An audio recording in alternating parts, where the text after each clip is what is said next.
Hi guys, good morning. So, what are your twin flames messages for you? அப்படிங்கிறத பார்ப்போம். இது வந்து August first ஹாஃபுக்கான message.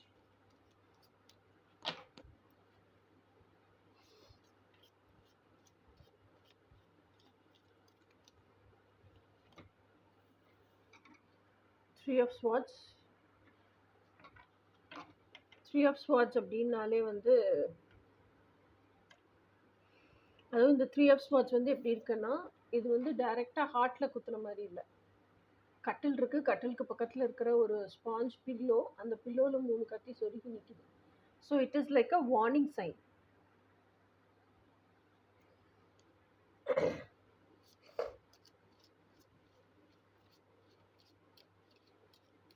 So somebody is going to give you heartbreak அப்படிங்கிற warning sign தான் அது.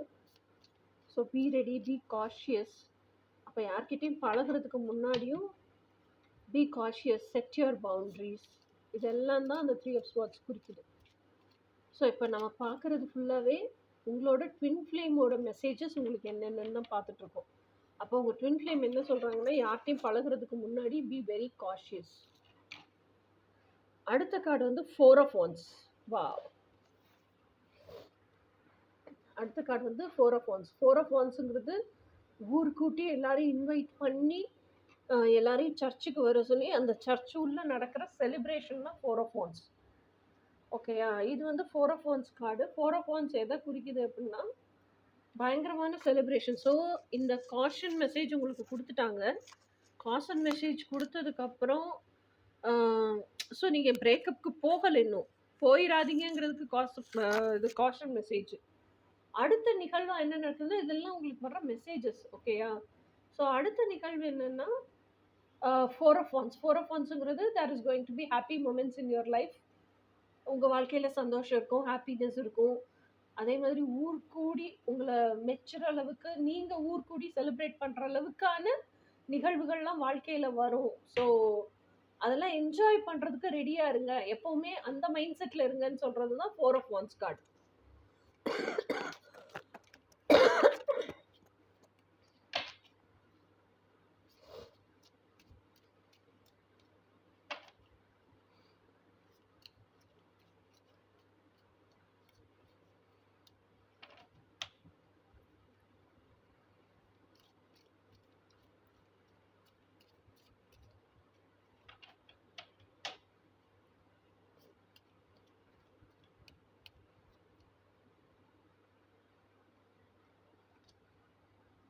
World card. World card எதை குறிக்குது அப்படின்னு சொன்னால், அவள் கடற்கரையோரத்தில் உட்காந்துருக்கா. ஓகேயா, ஸோ எல்லாத்தையும் முடிச்சுட்டு வந்து உசப்பாடா அப்படின்னு உட்காந்துருக்கா. I want some resting and relaxing. எதுக்கு, நான் ஆல்ரெடி நிறைய வேலை பண்ணிட்டேன், I am so tired. Relax பண்ணுறதுக்காக இங்கே வந்து உட்காந்துருக்கேன். ரிலாக்ஸ் பண்ணிவிட்டு எல்லாம் முடிச்சுட்டு திருப்பி எந்திரிச்சு நான் புதுசாக வேலைக்கு போகணும். அதுக்கு I want to feel very renewed. So அவளுக்கு பின்னாடி இருக்கிற சீனரி, அவள் உட்காந்துருக்கிற கடற்கரை, இது எல்லாமே பாருங்கள். It appears, everything appears very fresh. So world card, it's not only the ending of things. World card is also a place where you start for the new beginning. So வாழ்க்கையில் எங்கெல்லாம் ஒரு end இருக்கோ அங்கெல்லாம் ஒரு ஆரம்பமும் இருக்குது. So அப்போ அந்த ஆரம்பத்துக்கு ரிலாக்ஸ் ஆகிட்டு ரெஃப்ரெஷிங் எனர்ஜியோட ரெடி ஆகு அப்படிங்கிறது தான் மெசேஜ். அடுத்தது வந்து six of wands. Six of wands அப்படிங்கிறது என்னென்னா, எப்போவுமே நம்ம பழைய எனர்ஜிஸ் இருக்குல்ல,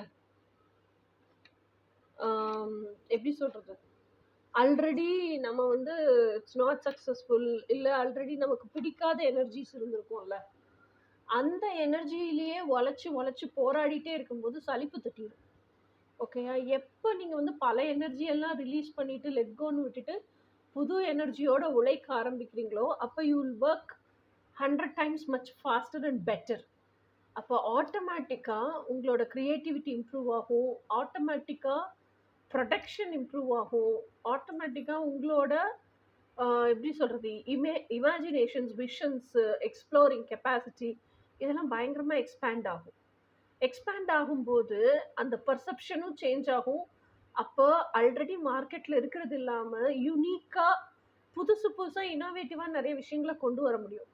That will be very successful in the market. அந்த success will fetch you name and fame. Okay, உலகத்தையும் நிமிர்ந்து பார்க்க வைக்கும். ஸோ அதுதான் இந்த 6 of Wands.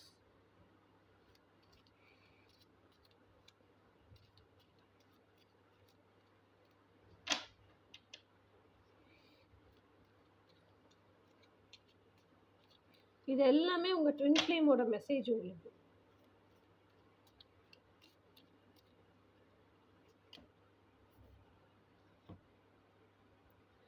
இது வந்து கிங் ஆஃப் வான்ஸ். இந்த தடவை பாருங்க ஃபுல்லாவே வான்ஸா தான் இருக்கு. 4 of Wands, 6 of Wands, king of wands. King of wands அப்படிங்கிறவரு என்ன அப்படின்னு சொன்னா இஸ் ஃபுல் ஆஃப் பேஷன். தன்னுடைய கனவு வாழ்க்கையை தவிர வேற ஒரு வாழ்க்கையவே நினைச்சு பார்க்க முடியாத ஒரு பர்சன். குவீனும் அப்படிதான்.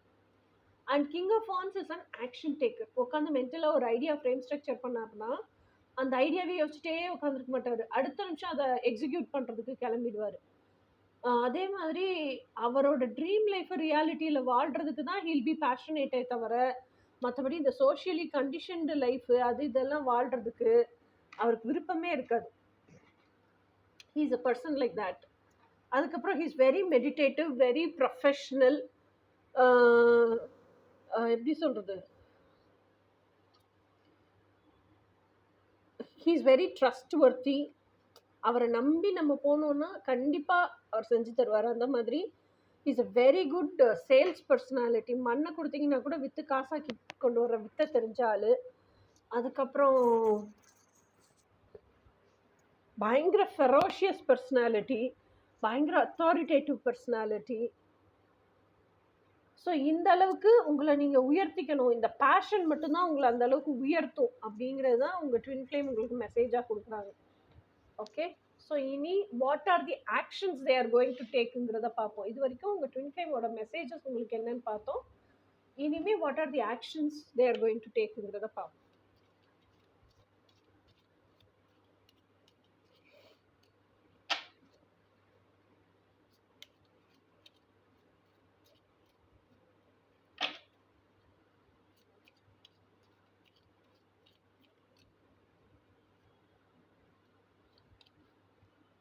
வாவ், தி சன் கார்டு தெரியுதா?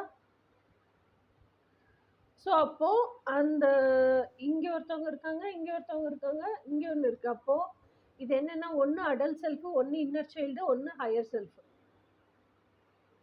ஓகேயா? ஸோ சன் கார்டு வந்தாலே ஒரு ரீடிங்கில் என்ன இன்டென்ஷனுக்காக இந்த ரீடிங்க்கு வந்தீங்களோ அதுக்கு ஒரு பெரிய டிக் மார்க் போட்டுக்கோங்க, எஸ்ன்னு அர்த்தம். இன்னொன்று சன் கார்டு வந்துச்சு அப்படின்னு சொன்னால் பயங்கர கன்ஃபியூஷன்ஸில் இருக்கீங்க. இது கிளாரிட்டி தேவைப்படுது, என்ன டிசைட் பண்ணணும்னு தெரியல அப்படின்னா that clarity is all coming. ஓகேயா? அப்போ உங்கள் ட்வின் ஃப்ளேமும் what are the actions they are taking அப்படிங்கிறதுல இத்தனை நாள் கிளாரிட்டி இல்லாமல் கன்ஃபியூஷன்லேயே ஒரு விஷயத்துக்காக இருந்துகிட்டே இருந்தாங்கன்னா அந்த விஷயத்தில் கிளாரிட்டி கிடைக்குது அவங்களுக்கு. ஸோ அப்போ இப்போ தான் அந்த செல்ஃப் அலைன்மெண்ட்டுக்கு வராங்க. ஓகேயா? இந்த கிளாரிட்டி எதனால கிடைக்குது அப்படின்னா இப்போ தான் அவங்க நான் யாருங்கிறத உணர்ந்திருக்காங்க. ஸோ இதுதான் என் டீப் டிசையர்ஸ்னு உணர்ந்திருக்காங்க. அப்போ அந்த டீப் டிசையருக்காக தான் நான் வாழணும்னு அவங்க புத்தி, மனசு, மனசாட்சி மூணும் ஒன்றா அலைன் ஆயிருக்கு. அந்த டீப் டிசைர் எங்கிறது வந்திருக்கு? இறைசாட்சிகிட்டேருந்து வந்திருக்கு. ஸோ அப்போ புத்தி, மனசு, மனசாட்சி, இறைசாட்சி எல்லாமே ஒரே நேர்கோட்டுக்கு வந்துடுது இல்லை? So that is self alignment. அந்த செல்ஃப் அலைன்மெண்ட் தான் சன் அளவுக்கு பிரைட்டாக ஒளியாக வீசுது. அதுதான் அந்த செல்ஃப் அலைன்மெண்ட் தான் அவங்க எடுக்கிற ஃபர்ஸ்ட் ஆக்ஷன்.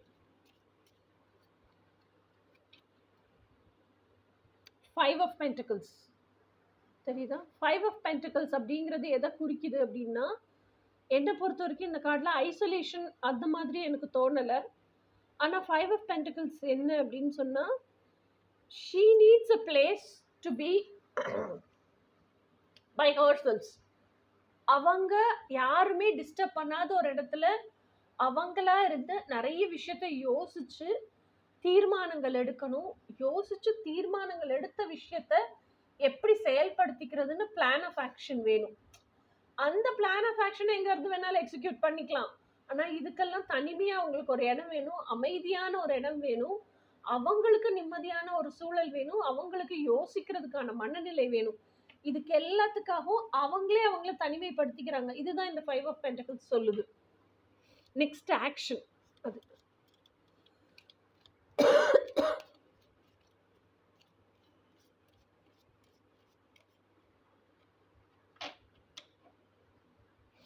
அடுத்து உங்க ட்வின் ஃப்ளேம் என்ன ஆக்ஷன் எடுக்கிறாங்கன்னு பார்ப்போம்.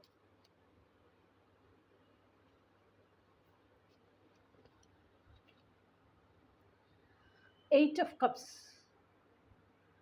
எயிட் ஆஃப் கப்ஸை பார்த்தானே எனக்கு ஒரே குஷி ஆயிடுச்சு. எயிட் ஆஃப் கப்ஸுங்கிற எனர்ஜி என்னன்னா, walking away from all the energy, people and situations. உங்களை எதெல்லாம் ட்ரெயின் பண்ணுதோ அதுல இருந்தெல்லாம் வெளியே விலகி வரீங்க. ஓகேயா? ஏன்னா இப்போ நம்மளோட எனர்ஜி நமக்கு ரொம்ப ப்ரிஷியஸ் தானே. அதை வந்து உங்க ட்வின் ஃப்ளேம் உணர்றாங்க. இவங்க கூட எல்லாம் இருந்தா என் எனர்ஜி ட்ரெயின் அவுட் ஆகுது, இவங்க கூட எல்லாம் இருந்தா ரொம்ப டாக்ஸிக்கா இருக்காங்க, இந்த சூழ்நிலையில எல்லாம் இருந்தேன்னா எனர்ஜி ட்ரெயின் அவுட் ஆகுது, நான் இந்த சூழ்நிலையில எல்லாம் கையாண்டேன்னா எனர்ஜி ட்ரெயின் அவுட். ஸோ இதெல்லாமே அவங்க நோட்டீஸ் பண்ணி வச்சிருக்காங்க. ஸோ இதெல்லாம் எனக்கு வேண்டாம் அப்படின்னு அந்த மாதிரி சூழ்நிலைகள்ல இருந்தும் அந்த பீப்புள்ல இருந்தும் வெளியேற்றம் செஞ்சு வெளியே வந்துடுறாங்க. ஸோ அதுக்கப்புறம் தான் அவங்களுக்கு ஒரு பெரிய ரிலீஃப் கிடைக்குது. இது அவங்களோட 3வது ஆக்ஷன். Next action. வாவ்! ஒரு ரீடிங்ல ஸ்டார் கார்டு, சன் கார்டு ரெண்டும் சேர்ந்து வர முடியுமாங்க? நீங்க கண்டிப்பா என்ன இன்டென்ஷனுக்காக இந்த ரீடிங்க்கு வந்தீங்களோ அது பெரிய டிக் மார்க் போட்டுருங்க. ஸ்டார் கார்டு அப்படின்னா என்ன அர்த்தம்னா, all your dreams coming true. Okay. So star card இன்னொன்று என்னன்னா, நீங்க வந்து ரொம்ப சின்சியரா உங்களுக்கு ரொம்ப உண்மையா இருந்து ஹீலிங் ஒர்க்கை பண்றீங்கன்னு அர்த்தம். ஹீலிங் ஒர்க் பண்ணும்போதே தனியாக சக்கரா ஒர்க்குன்னு ஒன்று பண்ண வேண்டாம். ஏன்னா நம்ம inner child healing, mother wounds, father wounds இதெல்லாம் கிளியர் பண்ணும்போதே மூலாதார சக்கரா, சுவாதிஷ்டின சக்கரா, அதுக்கப்புறம் மணிப்பூரா சக்கரா, இது எல்லாமே நல்லா ஃபங்க்ஷன் ஆகும். அதில் இருக்கிற டாக்ஸிசிட்டி எல்லாம் கிளியர் ஆகும், பிளாக்கேஜ் எல்லாம் ரிலீஸ் ஆகி நல்ல சக்ராஸ் ஃபங்க்ஷன் ஆக ஆரம்பிக்கும். ஓகேயா? ஸோ அப்போ கீழே இருக்க சக்ராஸ் ஃபங்க்ஷன் ஆக ரெஸ்பெக்டிவ் கரஸ்பாண்டிங் அப்பர் சக்ராஸும் ஃபங்க்ஷன் ஆகும். ஸோ அது ரெண்டும் கீழே இருக்கிறது மேலே எழும்பும், மேலே இருக்கிறது கீழே வரும். நடுவில் ஹார்ட் சக்கரால வந்து இணையும் போது it becomes a merkaba star. So நீங்கள் அந்த அளவுக்கு டெடிக்கேட்டடாக இன்னர் ஒர்க் பண்ணியிருக்கீங்கன்னு அர்த்தம். அப்போ அடுத்த ஆக்ஷன் என்ன? அந்த அளவுக்கு டெடிக்கேட்டடாக உங்கள் ட்வின்னு இன்னர் ஒர்க் பண்ணுறாங்கன்னு அர்த்தம். இல்லை அவங்க வாழ்க்கை சுச்சுவேஷனே அவங்கள அது கூட்டிகிட்டு போகுதுன்னு அர்த்தம். இப்போ நாம வந்து லேடிஸு கோச்சிங் சேர்ந்து இன்னர் ஒர்க் பண்ணுவோம். ஜென்ஸு வந்து அவங்க வாழ்வியல் சூழல்ல இருந்தே நிறைய கற்றுக்குவாங்க. ஸோ அந்த அளவுக்கு அவங்க கற்றுட்ருக்காங்க அப்படின்னு தான் அர்த்தம். ஓகே, நெக்ஸ்ட் ஆக்ஷன் என்னன்னு பார்ப்போம்.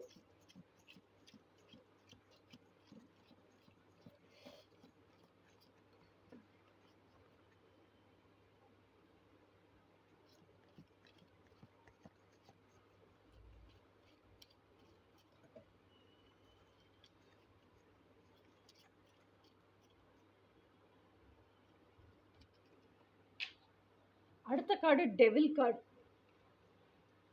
ஆனால் இன்னும் நிறைய அட்டாச்மெண்ட்ஸ் இருக்கு அவங்களுக்குள்ள.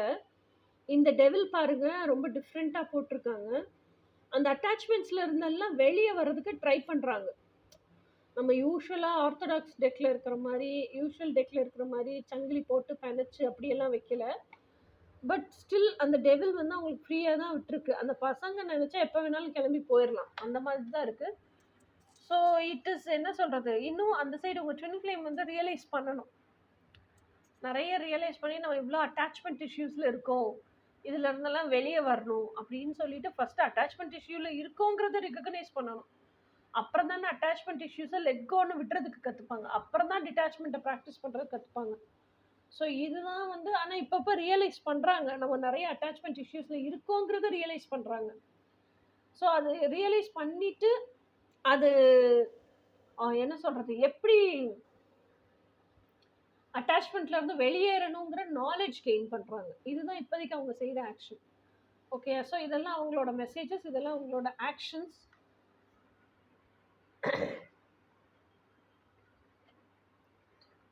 இப்போ உங்களோட எர்த்லி மாஸ்குலைனோட மெசேஜ் உங்களுக்கு என்னன்னு பார்க்கலாம். எர்த்லி ஃபெமினைன்ஸ் ஃபர்ஸ்ட் மெசேஜ் தெரியுதா? The wounds of my past relationships are very deep and hurtful. So I'm very scared of becoming emotionally close with you.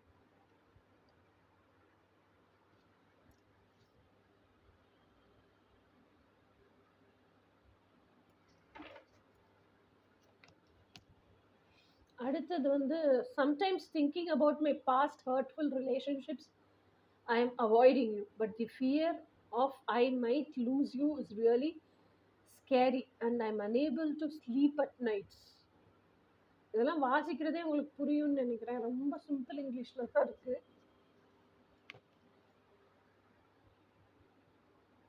I have broken the clutches of social conditioning and learned to stand strong and tall for my authenticity, and I am living my authenticity.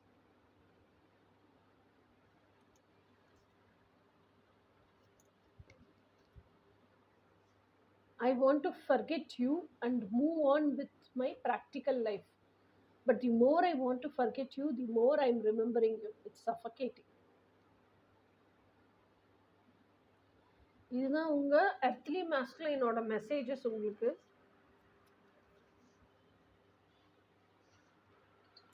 So இதுதான் இந்த August first ஹாஃபுக்கான messages guys. இனி வேற ஒரு ரீடிங்கில் சந்திப்போம், இன்ட்ரெஸ்டிங்கான ரீடிங்கோட. Until then by.